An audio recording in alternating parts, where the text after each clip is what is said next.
কয়লা খনির কাজের জন্য দেউচা পাচামিতে উচ্ছেদ বন্ধ না হলে আগামী দিনে আরো বৃহত্তর আন্দোলনের হুঁশিয়ারি দেওয়া হয়েছে সমন্বয় হুক কমিটি, প্রকৃতি বাঁচাও ও আদিবাসী বাঁচাও মঞ্চের তরফে। সরাসরি মুখ্যমন্ত্রীর বিরুদ্ধে ক্ষোভ উগরে দিয়েছেন দেউচা পাচামির মানুষ।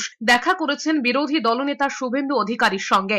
বিজেপি শুভেন্দু অধিকারী, অর্জুন সিংদের হাতে দাবি পত্রও তুলে দেন তারা। শুভেন্দু অধিকারীও সব রকম আশ্বাস দেন তাদের পাশে থাকার। তার স্পষ্ট দাবি, ওই এলাকায় জনজাতি শূন্য করতে দেব না। অভিযোগ পুলিশি প্রহরায়, অথচ রাত দিন স্থানীয়দের অবজ্ঞা করেই চলছে এই কয়লা খনির কাজ। লোক দেখানো অভিনয় করছেন মুখ্যমন্ত্রী, এমনটাই বলে এক রাশ ক্ষোভ উগরে দিয়েছেন তারা। শেষ দেখে ছাড়তে প্রয়োজনে রাষ্ট্রপতি ও প্রধানমন্ত্রীর দরবারেও যাওয়ার জন্য শুভেন্দু অধিকারীদের কাছে জানিয়েছেন তারা। সম্প্রতি রাজ্য সরকারের বীরভূমের মোহাম্মদ বাজার ব্লকে দেউচা পাচামি, হরিণ সিংহা, দেওয়ানগঞ্জ কোল ব্লক এলাকায় ৩,৩৮৫ একর জায়গার ওপর এশিয়ার বৃহত্তম কয়লা খনি প্রকল্পের কথা ঘোষণা করেছে। বিশ্ববঙ্গ শিল্প সম্মেলনে এই বিষয়ে বিস্তারিত আলোচনা করেছেন মুখ্যমন্ত্রী।